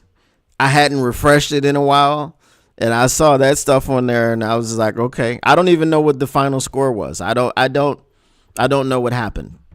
Okay. Like I was good on my word. I was good on my promise. I don't know what happened. I didn't watch any of it. All I do know is that one team was wearing white and the other team was wearing navy blue. I don't know where it was played. I don't know which bowl game it was. I don't know what time it was played. None of that. The region of the country it was played in. Absolutely nothing. Absolutely nothing. I don't know who the quarterback is. Well, I do know who the quarterback is because obviously I'm a Michigan fan, so they say people's names, but nothing about it. It's a name out of a Key and P episode. Jamarcatron Duke Marriott. I love the ball so much I want to marry it. I can see J-Rod says I can spell Don P. See, it's easy because it's a real person's name. I'm a real person. I am not AI sitting up here talking to you. Is there any way I can mute Salty for about 3 months or so? I mean, let him get his ish off. I mean, they won the national championship. That's old news. Like, we did that last year. Like, they always trying to do the stuff that we do. You know what I mean? That, like, we were good at football. Listen, Salty Pork Chops, I'm going to ask you a question. Because you probably don't know this, but I'll ask you anyway. I will educate you today. Do you know how the rivalry started?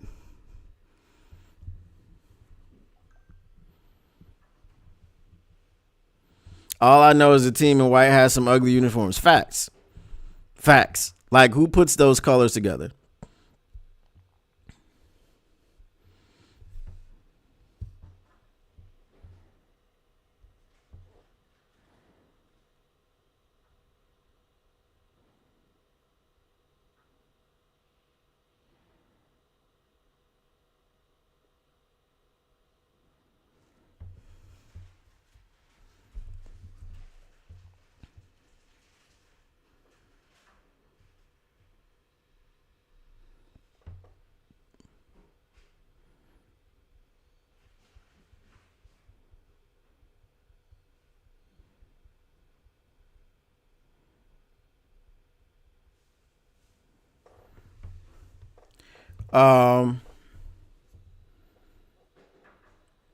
No, not 10-year war.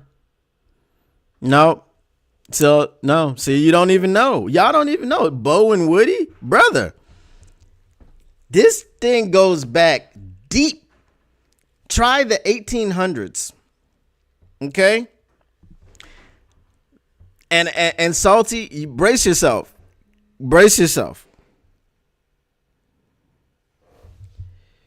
You ready for this? The Michigan Wolverines. I think they happened to be in Chicago or something like this. I think it was Chicago. They were basically teaching people how to play the game of American football. There was a group of people from Ohio State who were there. They had a little squad. They wanted to get lessons. We gave them lessons. They felt a certain type of way about getting their ass beat. The way that they got it beat. And then they took to trying to get themselves better so that they could one day beat that team up north. And that is how the rivalry began. So, Salty Pork Chops, your name, you unknowingly, is very apropos because the rivalry got started because Ohio State was salty.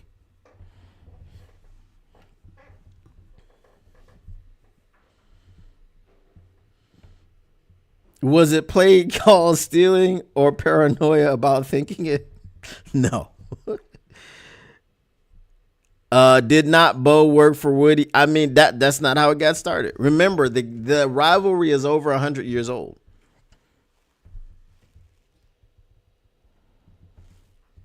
See what I'm saying? See what I'm saying? You see?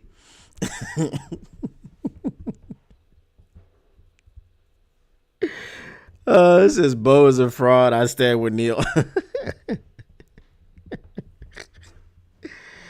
Hey, listen, man.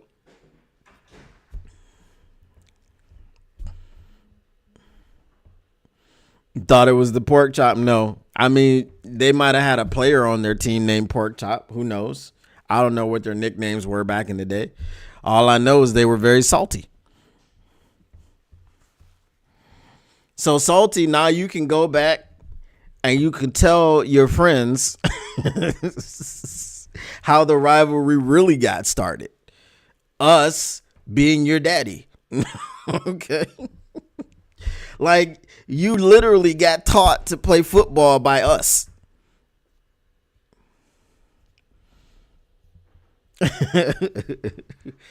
You see what I'm saying? You see? All right. Wasn't it Woody who said you can't have a national championship without beating Michigan? I mean, that was back in the day, though. I mean, really, this new NIL, I don't have a problem with the NIL. I don't care. I think you should pay the players. It's not the NIL. It's the new format of the college football championship with the playoff thing. And that's how it used to be. So I think it was their athletic director. They said that they had the most difficult path in the history. No, you didn't. No, you didn't. Because in history, the way that it used to be, you lose those 2 games in the regular season and you have no shot. Especially when when you lose to Michigan, right? The one time that I don't remember, I think it was 2007 when they cheated Michigan and they started calling phantom calls. I think they were number 1 and Michigan was number 2, right? And obviously the loser of that game was not able to play for the national championship. That's how it's always been. So now it's very watered down. It doesn't mean as much. The regular season doesn't mean as much. You can still lose 2-3 games and have an opportunity to play for national championship. How are they like the first 2-loss national champion? Probably not the first, but it's very, very rare.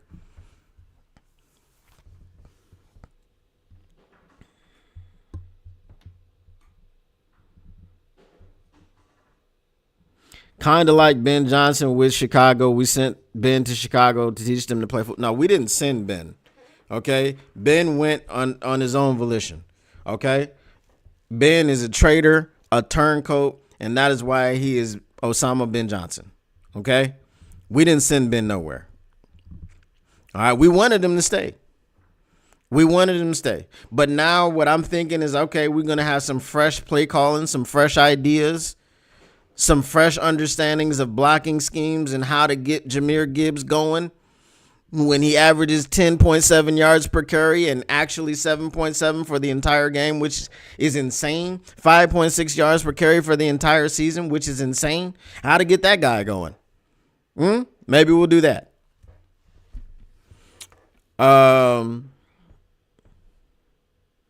little helmet stickers look like bird poop. You're right. I hadn't thought about it that way.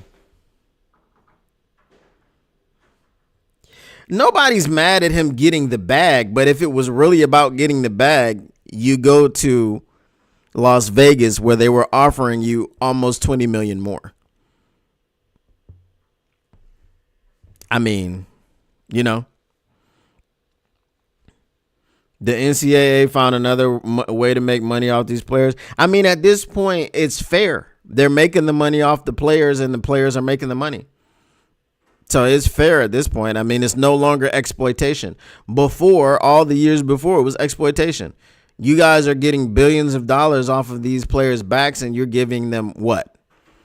A free education? Okay. What do people get educations for? The vast majority of people, if you told them that they could make all right. I'm gonna make this a poll because I'm just saying this for my own self, but I'm gonna make a poll.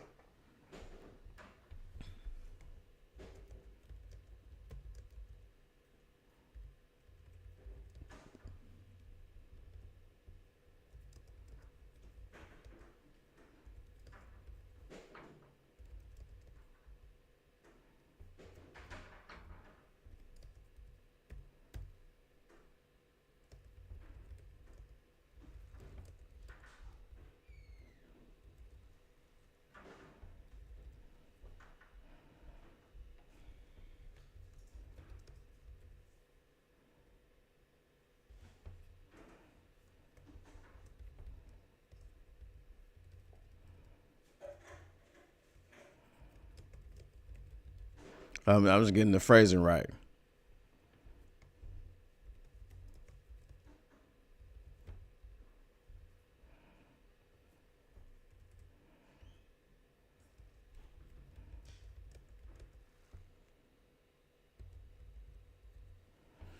Okay.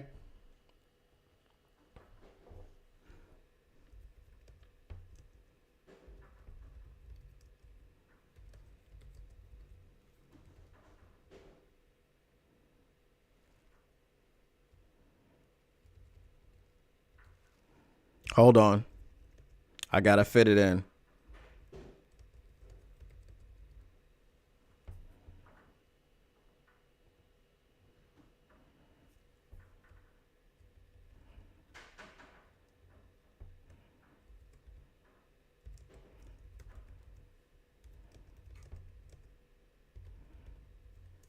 Okay, I had to make sure that the poll had the correct wording.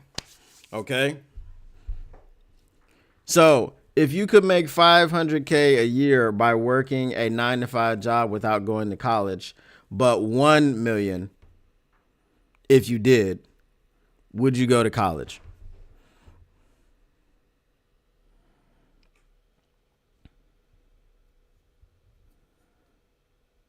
Ben was on a field trip with us. We didn't send him anywhere.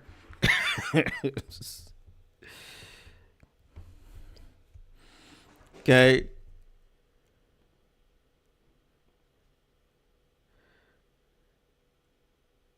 So we got two votes that say no, I wouldn't go to college. Okay, let me get your votes in because I want to see what I want to see something here. Ben Johnson's offensive Matt Patricia, hopefully. Yeah, let's hope. I called the greatest play in history. Okay, so right now we're at 71% that said I wouldn't go to college. 80%, now 62%. Okay, 62% is still a majority. 56%, 50%.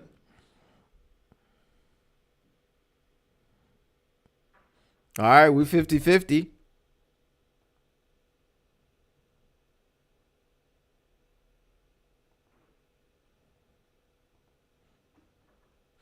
Hey, we got 31 people in here. We only got 10 votes. Come on now.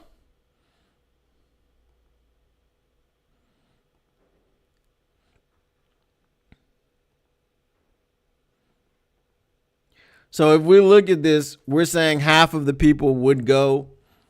Okay, and you're probably citing both the experience and the fact that you could make $1 million a year.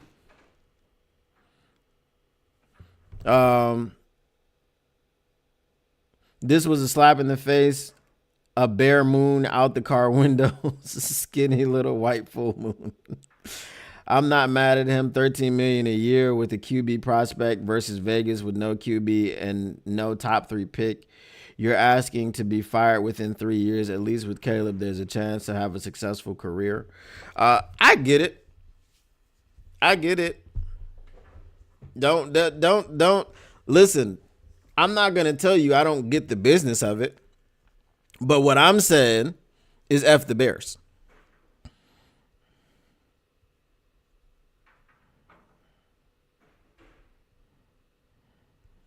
I'm not money hungry, though, and I found my bachelor's degree didn't help me at all professionally.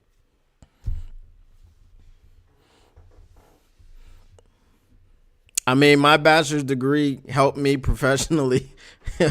I can't say it didn't, but at the end of the day, you know, after being a teacher for 20 years, now I drive Uber because I can't get a job teaching in Australia. So, I mean, you know, you go to school, you get your degree, and then a lot of people go to school, get a degree, and then don't work in the field where they got the degree.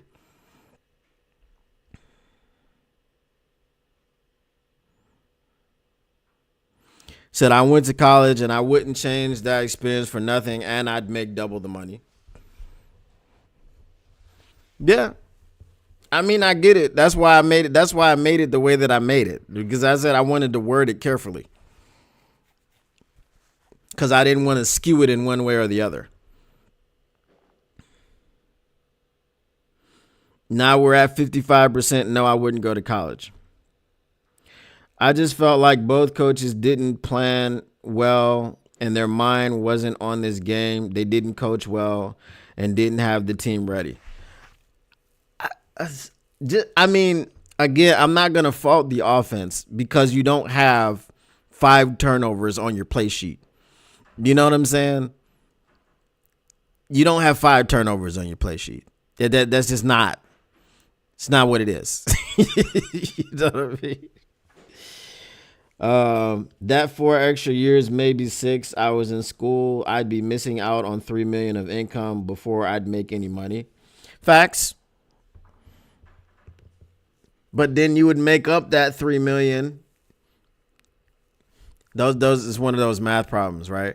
So if you had a $3 million head start, it would take you 6 years to catch up to the person that didn't go to college. But then after that, you'd be in the lead significantly and they wouldn't be able to catch you. So, I mean, they would have a 6-year head start. And then after that, you'd be fine.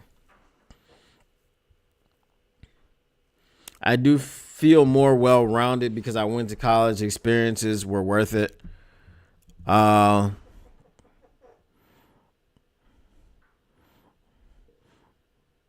had some experiences. I had some potentially life-changing experiences. Decisions that I made not to do things helped me be a free man. That's all I'll say. I'm in college now, getting a degree into computer science, should graduate within the next 2 years. So, tactical sport. I started off as a computer science major, and they hit me with all types of calculus and BS. And I was like, no, I'm not doing this. And then while teaching computer scientists from Japan and Korea, I found out that calculus isn't necessary for the job. So I was very pissed off about that. Bruh, experiences I'd never forget. I'm telling you, I would never forget this either. You know, with the thing about making decisions, and decisions are life-changing, the decisions that you make not to do things are often life-changing as well. Yeah, so I'm just saying. That's the best experience that I can pull from.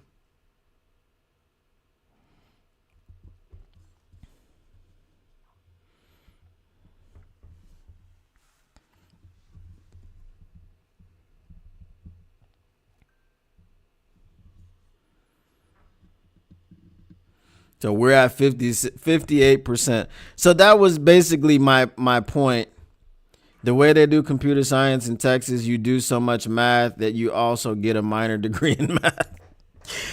And I had never been a fan of math. And then, look, my professor, it was pre-calculus. So my pre-calculus professor was like, I'll just tell you this story really quickly.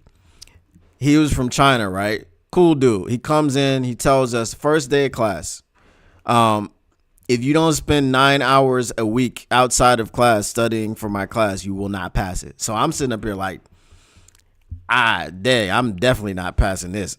I said, because first of all, it's math, okay, and I don't like it, so I'm not going to pass it. So then he goes, also, you don't have to do your homework when I assign it. He said, but you will see it again. All I heard was, you don't have to do your homework. I was like, oh, this is lovely. So you're telling us to study 9 hours outside of class, but then you're telling us we don't have to do homework? Cool. Now, the you will see it again part should have given me pause, but I didn't care because I heard what I wanted to hear. You don't have to do the homework. What he meant was, if you do the homework, this is what I take from when I make my tests. So if you've done the homework, then you've also actually studied for the test because you've actually seen it before. Didn't care about that. So then the final exam. Now, the final exam came. I came up to him and he was like, "What are you gonna do?" Now he knew me because I didn't ask a question. I didn't nothing. I was just the guy that failed every single test. Didn't do any of the assignments, never turned in any work. So he knew who I was. So I walk up to him and he was like, "What are you going to do?" And I said, while I was failing the last test, I did some calculations. He was like, "What calculations?" I said, "I would have to get a 100% on the final exam to get a D in your class." He said, "If you get 100% on the final exam, I'll give you a C." And I said, if I could get 100% on any exam, we wouldn't be in this situation. So he laughed. He's like, "What are you going to do?" I said, "I'm not taking it." He was like, "All right, well, I'll see you next semester then." I was like, "Yeah, I'll see you next semester." Yeah, next semester it was English, and that's when I got my degree in. I was like, F this machine. How much is the petrol? $200. F this machine. Hashtag if you know, you know. Use the hashtag.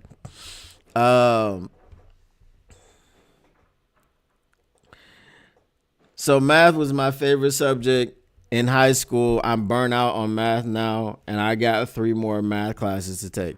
Bro, my hatred for math goes all the way back to my father. My father went to University of Michigan.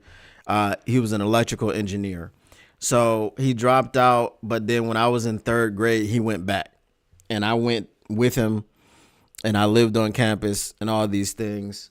And every time I had a problem, like with math, because everything else was easy for me. I didn't have to like really do anything in school. But math was the only thing that made me like actually have to sit down and focus on it. And I was like, F this.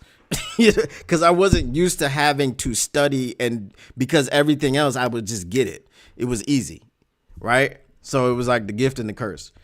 But whenever I would ask him about anything, he's explaining it to me like I'm a 3rd year electrical engineering student, and I'm like, that's not the way my teacher did it. I was like, I don't remember what she said, but that ain't it. That process of long division, I don't know what you're talking about. So that was just that was the start of my hatred for math. And then I had to, when I was in high school as a junior, because I was on college prep, I had to take advanced algebra trig. So my dad was like, if you don't pass this class, you're not going to be on the football team. I'm like, bruh, I have a 3.8 GPA. I was like, I'm academically eligible like a mug. So he was like, well, I said you ain't. So basically I had to go talk to this teacher. Again, there was another teacher who knew me from not causing any problems or whatever the case may be. I was like, look, My dad said, if I don't pass your class, I'm off the football team. So she was like, okay. So I failed the mess out of that final exam. And when I got the credit card, it was a D. I mean, the report card, it was a D. I was like, cool. I passed. I passed. You know what I'm saying? I was like, can't say nothing. I passed the class. You don't like the D, so what? You know? Dropped out of college because of math. Yeah, I almost did that. You know what I'm saying? Change that major quick. Too funny, Chef. Sounds like my college level algebra class. Lord, do I hate math. Yeah, it's, bruh. You know, math is important for you as a human being. Certain math is not important for you as a human being. Why do I have to be able to calculate the angle of a triangle if I am not an architect or a person that works with angles? I get it. I understand trying to be well-rounded and thinking in a, positive or different ways, but you sound like my daughter ghost in biology. Hey, bruh, it is what it is. Sometimes you gotta ghost it. Taking data structures this year. Every computer science class before this one was in Java. Data structures is in Python, so having to learn another language is going to be rough. I mean, Java and Python aren't completely like different. You know what I'm saying? You have like a lot of the coding languages are kind of similar. See, I learned more code after leaving school than I learned in school. And then my programming professor, it was this guy from India. He was awful. He was awful. I was like, man, I don't, I remember like missing a week of class. I think something happened in our apartment. Like, I don't know if it got flooded or something. I just remember some event happening where I missed a lot of classes, and eventually I just went in and dropped it because he just never taught us anything. He would just go off on a tangent and then come back and give us an assignment. It was like the first assignment. It was like, all right, use JavaScript to make the computer page say hello. And we're just sitting there like, what's JavaScript?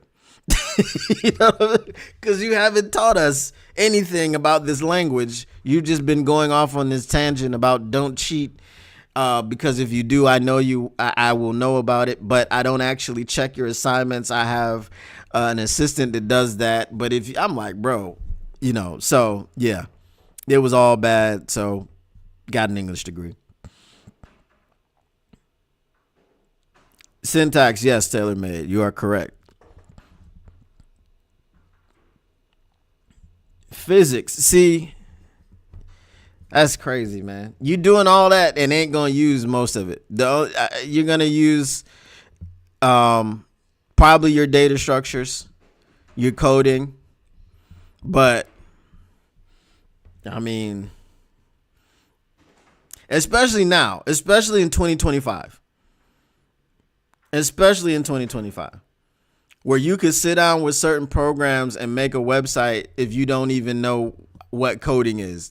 But coding is just the benefit of being able to, like, using Framer, right? I build websites with Framer because it's fast and easy. And then if I want to use React to make it do certain things, they've got a framework like on the back end where you can go in and, do some React functions and make it look differently or make it behave differently. But, just to make a website for a person who doesn't really want anything specific, it's like boop, boop, boop. It's done in 10 minutes and you charge them for 50 hours of work. You know what I mean? Like, that's just how it goes. I know I kind of geeked out a little bit, you know what I mean? Right. If y'all were here yesterday, I got a call and I said it was a dude that's been trying to get me to make a website for him for a while, but ain't trying because he ain't trying to pay.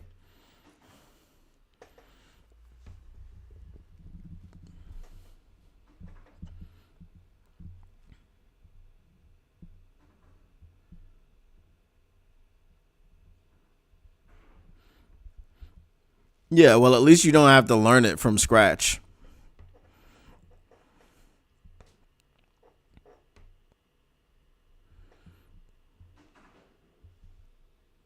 That's the good thing.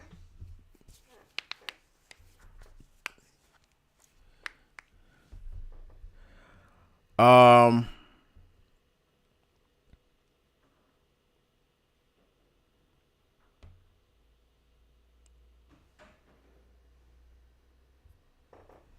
all right, so I think I am going to head out and back to work.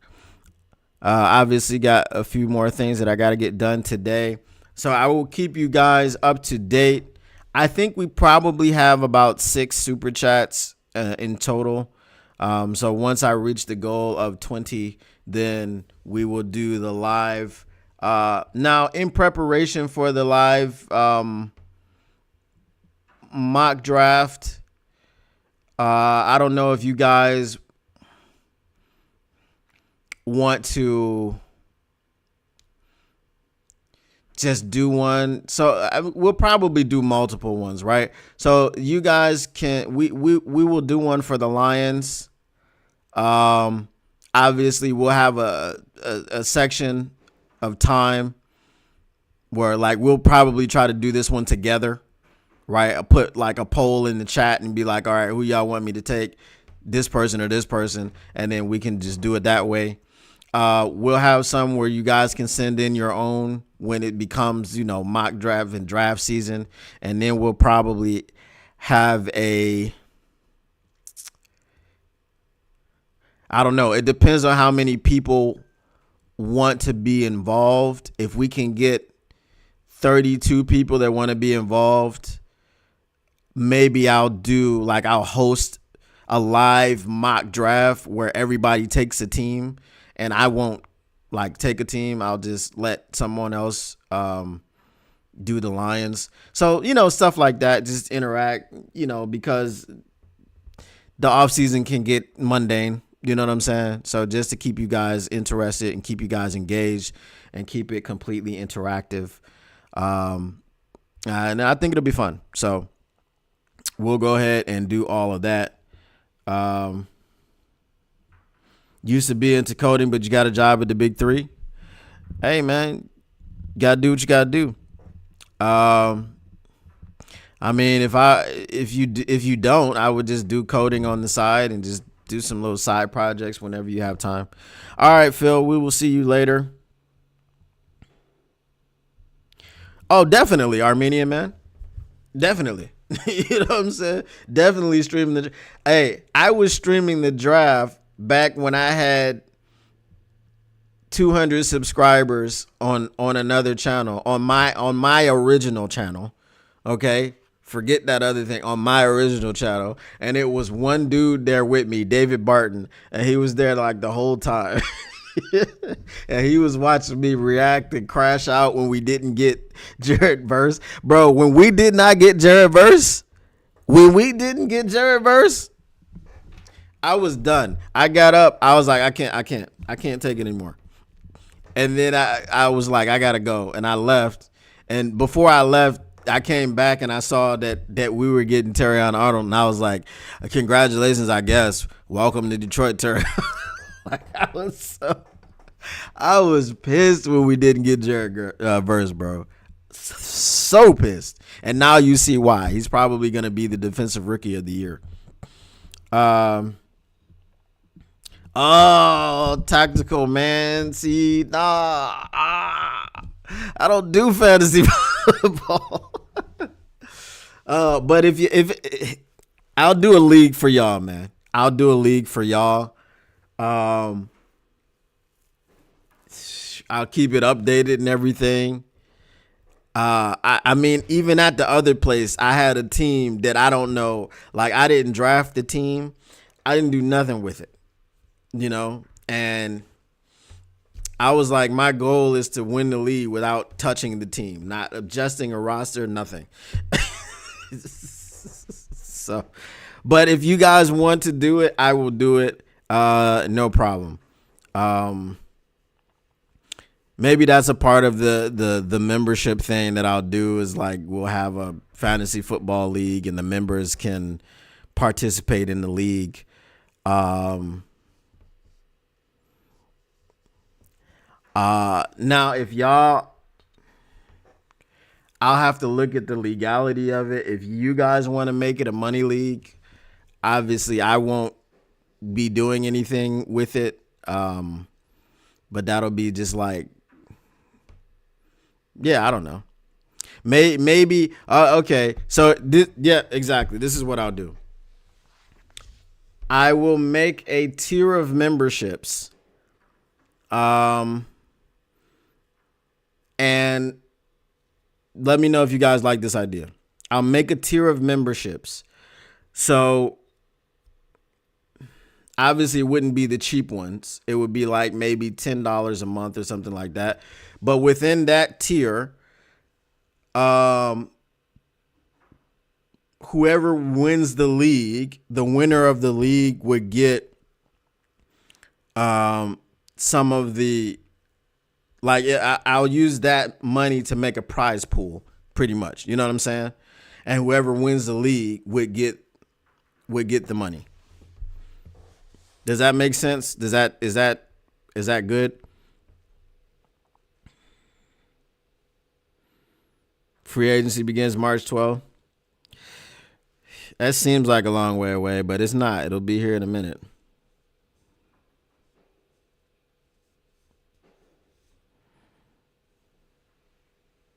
Bro, I don't know what was in it, but if you guys want to do something like that, then you'll actually like get a chance to win the money. And when I tell you I'll pay you, I will. I don't, you know what I'm saying? You see what I'm saying? You see?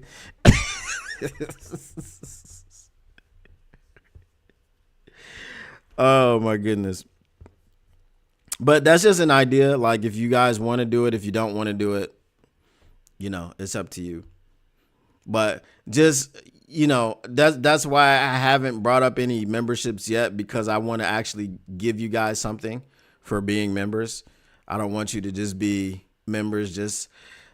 But, you know, if you want to support, that's why we have the super chats. If you want to support me and the channel, that's fine. But the memberships, if you're paying every month, you should get something for it. You know what I'm saying? See? Derek back.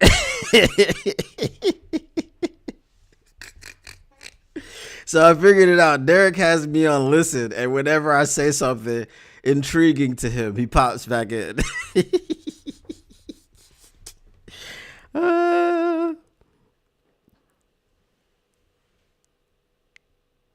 Seeing Ben Johnson in that draft room gonna make me punch the screen. I'm not gonna punch the screen unless he tries to be Brad Holmes. If you see Ben Johnson up in there like, yeah, I'm gonna be like, you know what, man? You know what?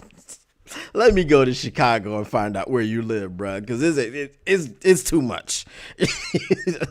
And Ben Johnson is a little dude, you know what I mean?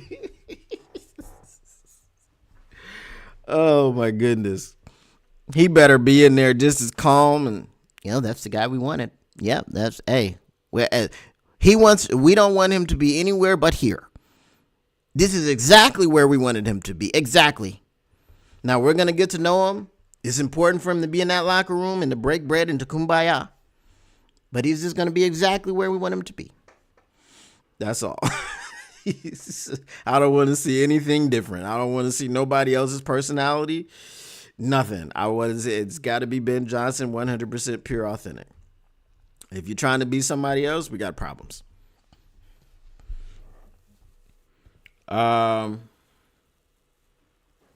Also, like I said, guys, if you have ideas about memberships and stuff like that, just hit me up, put it in the Discord.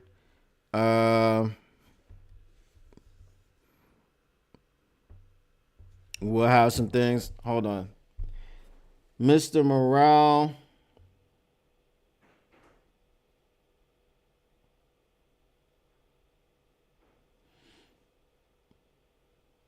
Okay, so Tanner Engstrand actually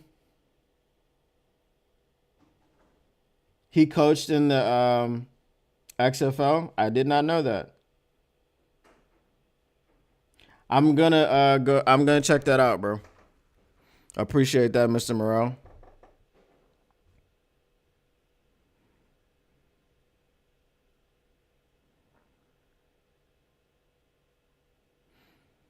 Jason Kelsey as an offensive line. See that you should have put that in the. You should have put that in the whatchamacallit, the mailbag, because then I would have answered it there.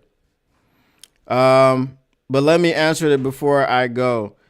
Jason Kelsey as the offensive line coach if Hank Fraley leaves. Do we know if Jason Kelsey wants to coach? Because if he wants to coach, you're bringing Philadelphia's offensive line philosophies here. Did you see Saquon Barkley this year running through holes untouched 10 yards down the field? Did you see that? Yes. Bring him on in. Bring him on in. You can see if you can get your soundboard working and put in Tiny Lister. What you got on my 40? Okay. Hold on. I'm going to get that one. I'll write that down. And I will. The soundboard works. It's just, it was that video that didn't work. So I'll write that down.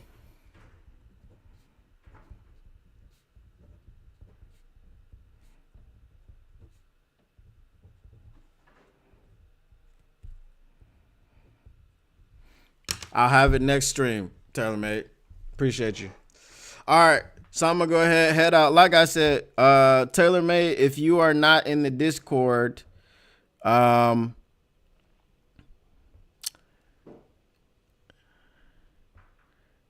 you're not in Discord, you want to get in Discord, let me know. And then I will send you the link. Actually, they'll just let me put the link up here anyway, just in case, as we are signing off.